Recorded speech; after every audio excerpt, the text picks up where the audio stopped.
बाकी देखिए अब तेलंगाना राष्ट्र में 35,356 पोलिंग बूथ है। तो 35,356 पोलिंग बूथ में क्रिटिकल बूथ्स ये कैटेगरी बनाई गई है। तो क्रिटिकल बूथ्स वो होते हैं जहां पर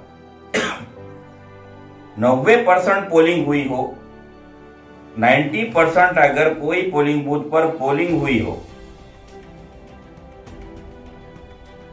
पास्ट में 5 साल के जो इलेक्शन का रिकॉर्ड रहा है उससे लिया गया है।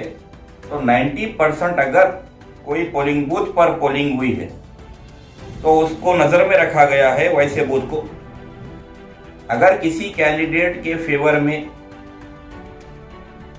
75% वोट हुए हैं, वोट पड़े हैं, तो वैसे बूथ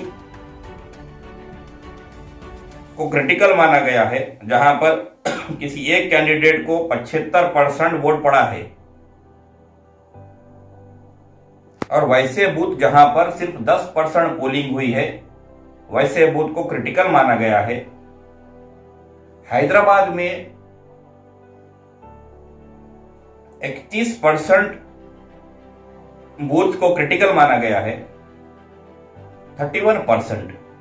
तो मैं दोहरा रहा हूं कि जहां पर 90% पोलिंग टच हुई है वो क्रिटिकल बूथ हुआ है। जहां पर कोई बूथ पर एक कैंडिडेट को 75% वोट पड़े हैं वो क्रिटिकल बूथ है। अगर सिर्फ 10% पोलिंग हो रही है कोई बूथ पर तो वो क्रिटिकल बूथ हुआ है। मिसाल के तौर पर दारुशुफा में स्प्रिंगडेल स्कूल एक बूथ बनता है, अब उसको आप क्रिटिकल समझ लीजिए।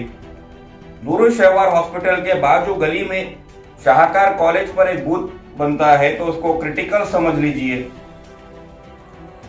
दबिलपुरा की माता की खिड़की दरीचाय माता एरिया में कम्युनिटी हॉल है, वहां पर एक बूथ पड़ता है तो माता की खिड़की का जो कम्युनिटी हॉल का बूथ है आप उसको क्रिटिकल समझ लीजिए। क्रिसेंट स्कूल, ये सब मैं ओल्ड सिटी के आपको बता रहा हूं जहां पर पास्ट में धांधलियां हुई है, ऐसे बूथ आपको मैं खास करके बता रहा हूं जहां पर नॉर्मल वोटिंग पैटर्न नहीं होता।